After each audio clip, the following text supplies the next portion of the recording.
Hola, bienvenidos al evento Spain Global Azure y en específico a esta charla de Open API Definition. Mi nombre es Omar del Valle, soy CEO de API Quality, una empresa que se dedica a ayudar al desarrollo de API, sobre todo siguiendo el ciclo de API First. Normalmente no nos quedamos solo en el ciclo, sino que acompañamos a las empresas desde el inicio de la definición de la API hasta la puesta en producción en cualquiera de los cloud que existen en el mercado hoy en día. Ante todo, agradecer a todos los patrocinadores que son los que hacen posible que en este tipo de eventos podamos aportar nuestro granito de arena a toda la comunidad.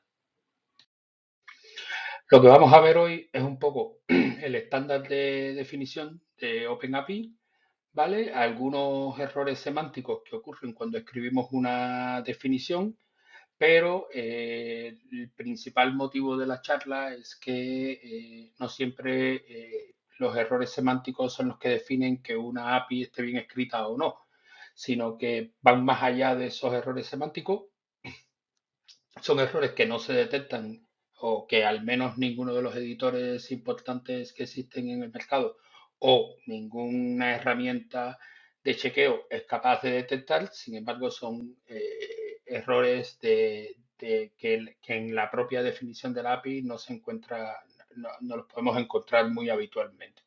Por último, vamos a ver un pequeño resumen de lo que sería validaciones o testing. Ahí nos referimos un poco a que cuando definimos una API, deberíamos pasar ese proceso de validación o testing. Esto depende de, alguna gente le llama validación porque al final semánticamente nuestra API está bien escrita, pero lo que hacemos es pasar una segunda herramienta que tiene en cuenta no solo la semántica, sino también reglas de buenas prácticas o reglas que chequean que realmente nuestra definición está semánticamente está bien escrita, pero que no tiene otros errores que van más allá de la semántica.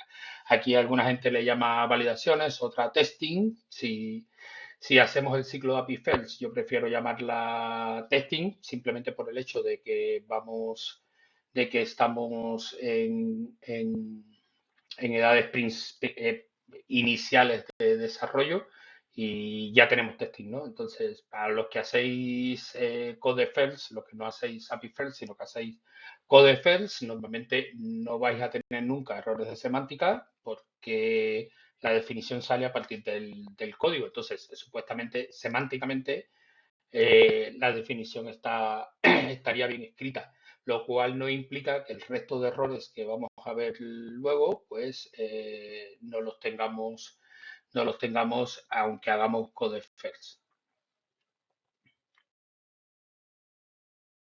Empezamos con OpenAPI, ¿vale? Vamos a ver un poco algunos de los posibles errores semánticos, no muchos, porque al final estos errores los detecta, como comentamos antes, los detecta cualquier editor o cualquier herramienta que nos permita hacer parser de OpenAPI, así que vamos a ver algunos, solo para poderlos identificar o para poderlos diferenciar de lo que realmente queremos comentar en esta charla. El primero que os he traído es, por ejemplo, un método delete, ¿vale? Que tiene definido, en nuestra definición, tiene incluido un body. Ya sabéis que a partir del estándar no es posible definir un body dentro de un delete. HTTP te lo permite. Yo tendría mucho cuidado con este tipo de peticiones, o sea, con este tipo de definiciones, ya que hay proxies que por defecto le puedes activar una regla que implica que cuando venga cualquier petición delete, ignore el body que venga. Entonces, como normalmente desde el propio cliente hasta que la petición llega a nuestro servidor, pasa por muchos de estos proxies, podríamos estar esperando un body que al final nunca llegue. Entonces, yo evitaría definir bodies en un delete. De cualquier manera, si estamos haciendo API First y definimos un body en el delete, vemos que este editor en particular nos avisa de que hay un error semántico y es que no deberíamos poner un body en un delete. El siguiente que os traigo es, por ejemplo, un parámetro en ruta, o sea, no por query string, sino que es simplemente un parámetro que ponemos en la ruta de nuestra definición. Sabéis que tanto en Swagger 2 como en OpenAPI, cuando ponemos un parámetro en la ruta, este parámetro tiene que ser requerido en la definición como tal.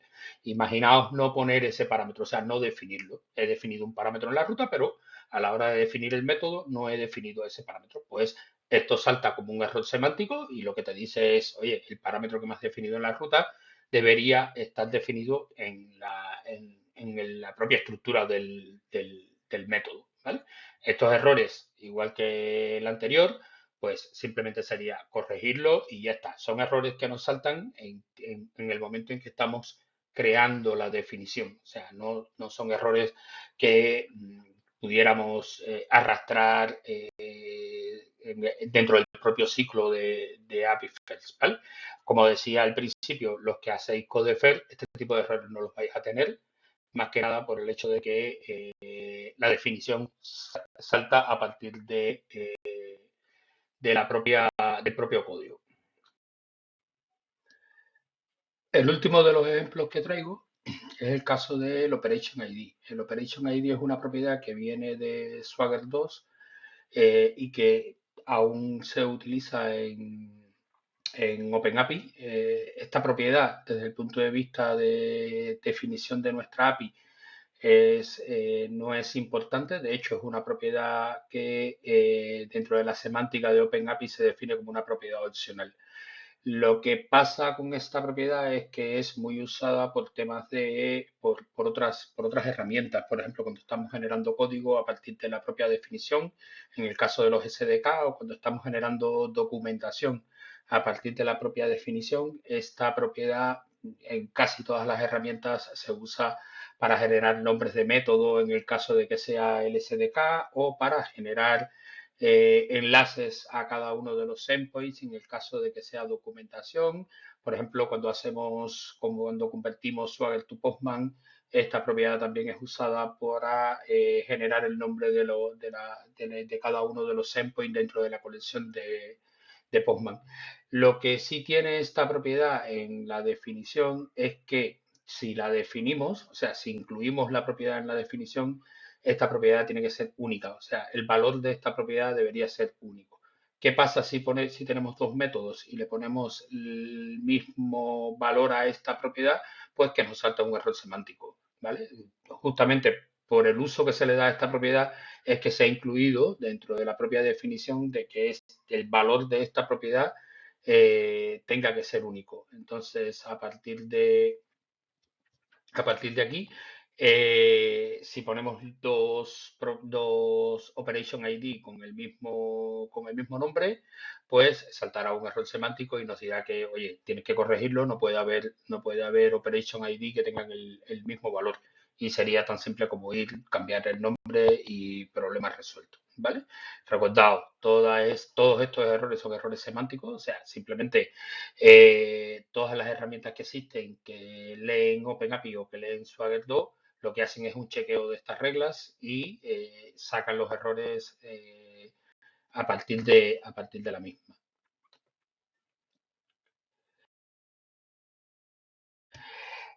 Como os comentaba al principio, al final que tengamos una definición sin errores semánticos no significa de que la definición esté bien hecha. Al final el objetivo de una definición es o ya sea usarla dentro de nuestro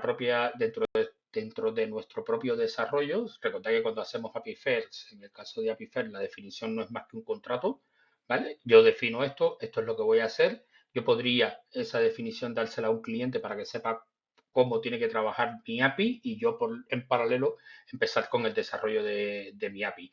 Internamente en Expresas también es muy útil el tema de la definición porque si trabajamos en equipos distintos, por ejemplo, hay un equipo de front, hay un equipo de back, pues hay una necesidad de hacer una API o simplemente hay dos aplicaciones backend, no tiene por qué ser un front y un back, hay dos aplicaciones backend que se comunican a través de una API, pues podríamos entre todos, ya sea con el API Owner, con los desarrolladores, con el arquitecto de cada uno de los proyectos, se sentarían, crearían una definición y esa definición a partir de ahí pasa a ser un contrato entre ambos equipos. El que desarrolla la API tiene que guiarse por esa definición para saber lo que tiene que desarrollar y quien consume la API tendrá que guiarse por esa definición para saber lo que tiene que consumir.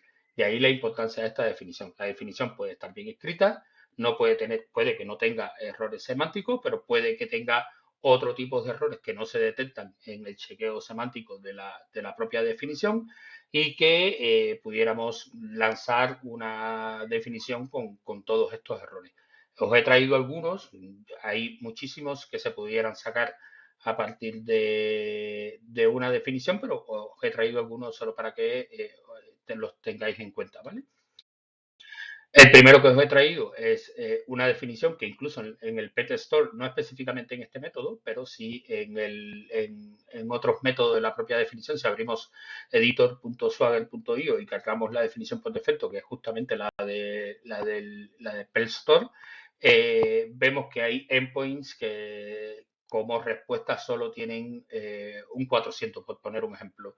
Esto, cualquiera que vaya a consumir la API o cualquiera que vaya a hacer la API se da cuenta de que aquí hay un error en la definición. ¿Por qué? Porque no debería existir un método dentro de una API que solo devuelva un 400 y que no devuelva nada más, ¿vale? Entonces, esto, desde el punto de vista de error semántico, esto a la semántica le da un poco igual lo que definas en los tipos de respuestas, pero sin embargo sabemos que aquí debería haber al menos un 200 o un 206, algún tipo de respuesta en la gama de los 200, que será la respuesta que estemos esperando cuando hacemos la petición a este endpoint. Este tipo de errores deberíamos chequearlos una vez esté escrita la definición, porque, como os comentaba, puede que la definición semánticamente esté bien escrita, pero en este caso tenemos un error aquí que, imaginaos la documentación, cogemos esta definición que está perfectamente escrita, la pasamos por una herramienta de documentación, nos genera la documentación y lo que va a publicar la documentación es que nuestro endpoint find by status lo que devuelve es simplemente un 400. No tiene ningún sentido, ¿vale? El siguiente ejemplo que os traigo es, por ejemplo, este método POST que en las respuestas solo utiliza el default. Imaginaos, ¿eso qué significa? Que si mi API para este método POST devuelve un 201, mi API ya implementada devuelve un 201, pues sería el mismo modelo que si devolviese, o sea, sería, como hemos definido el default para todo, y hemos dicho que dentro del default tenemos el esquema user, que es lo que debería devolver el ejemplo que tenéis a la derecha, ¿vale? Eso significa que si me llamas a este endpoint con parámetros incorrectos y yo te tengo que devolver un 400, la respuesta de ese 400 también va a tener el esquema user. Que si me llamas un token, en el caso de que esté securizada el endpoint, en caso de que esté securizado el endpoint, pues también me va a devolver un esquema user. Que si tenemos puesto límite de peticiones, pues que también puede devolver un esquema user. O sea, esto desde el punto de vista semántico está bien escrito. Nunca deberíamos dejar solo el default en ninguna de las respuestas. ¿Por qué? Porque no sería verdad. O sea, pasa como el 400. O sea, no podemos directamente indicar de que solo devolvemos un 400 en un endpoint, ni tampoco podemos tener un default que es decir que el mismo modelo se va a usar para cualquier HTTP status que devuelva nuestro endpoint. Otro ejemplo, y de los que más me gusta, es este método get, al cual tiene un parámetro order ID. Y aquí digo que es de los que más me gusta porque al final tenemos dos errores en uno. Por una parte, definimos que el order ID es un parámetro de tipo entero con formato entero 64. Imaginaos, estamos hablando de 64 bits, ¿vale? Sin embargo, en la descripción del propio endpoint indicamos que si queremos tener una respuesta correcta, que deberíamos probar con valores o deberíamos usar valores menores o iguales que 5 o mayores o iguales que 10. O sea, si pongo en el formato, o sea, el hecho de que la descripción tenga una cosa, el formato debería estar restricto, debería ser restrictivo con este requerimiento. Y eso debería estar en la definición del propio parámetro, no en una descripción en sí, ¿vale? El segundo problema que tiene este endpoint y es que estamos usando un entero como parámetro en un path. Esto desde el punto de vista de seguridad es un problema. Nosotros no aconsejamos nunca usar valores numéricos que sean parámetros de un path. ¿Por qué? Porque son fácilmente adivinables. Imaginaos que yo tengo el store order y el order ID es 1, 2, 3, 4, pues mi order ID, si es 1 o si es 4, puedo pensar que existe un 3 y puedo probar si tengo acceso a un order ID. Si no tenemos bien hecha nuestra API, pudiera estar accediendo a órdenes que ni siquiera sean mías, ¿vale? O sea, por eso aconsejamos que en ninguno de los parámetros que vayan por path usemos valores numéricos como tal. Tratemos aquí de usar algún UID, algún string que no sea fácilmente el consecutivo no sea fácilmente adivinable. Este endpoint está bien definido, no tiene ningún problema, simplemente que tenemos una descripción que es la que restringe el parámetro cuando debería estar restringido en la propia definición del parámetro y tenemos un problema de seguridad por el hecho de que estamos usando valores numéricos en el pad. Otro de los errores comunes que podemos encontrar en algunas definiciones, este a su vez bastante gracioso, ¿no? Esto es un get para un endpoint que se llama users login. Ya podéis imaginar imagino que ya podéis imaginar por dónde voy, ¿no? Imaginaos este get que tiene dos parámetros que además son por query string. Uno es el username y el otro es el password. Si no lo sabéis, todas las URL se quedan almacenadas en cada uno de los proxies por los que pasamos hasta llegar al servidor. Por lo tanto, si pasamos por si pasamos por query string valores que deberían ser privados, pues aquí tenemos un problema grave de seguridad. Esta definición en teoría está correcta, o sea, bueno, correcta en el sentido semántico, pero ya veis, tiene un problema de seguridad que es pasar prácticamente el password en, en claro a través de la URL. Es gracioso porque a su vez los dos parámetros están puestos como opcionales. Eso significa de que yo puedo llamar a login sin pasarle ningún parámetro. Cosa que seguramente si alguna API define, imaginemos que cometemos el error y alguna API define pasar el username y el password por query string, pues cuando llamemos a esa API, si encima lo declaramos opcionales, cuando llamemos a esa API sin ningún parámetro, lo más probable es que la respuesta de esto sea que no tengo acceso. Por lo tanto, tan opcionales estos parámetros no son. El siguiente error de definición, semánticamente todo es correcto, fijaos, estoy llamando a un delete cuya respuesta es un 204. Un 204 en HTTP es que no hay contenido.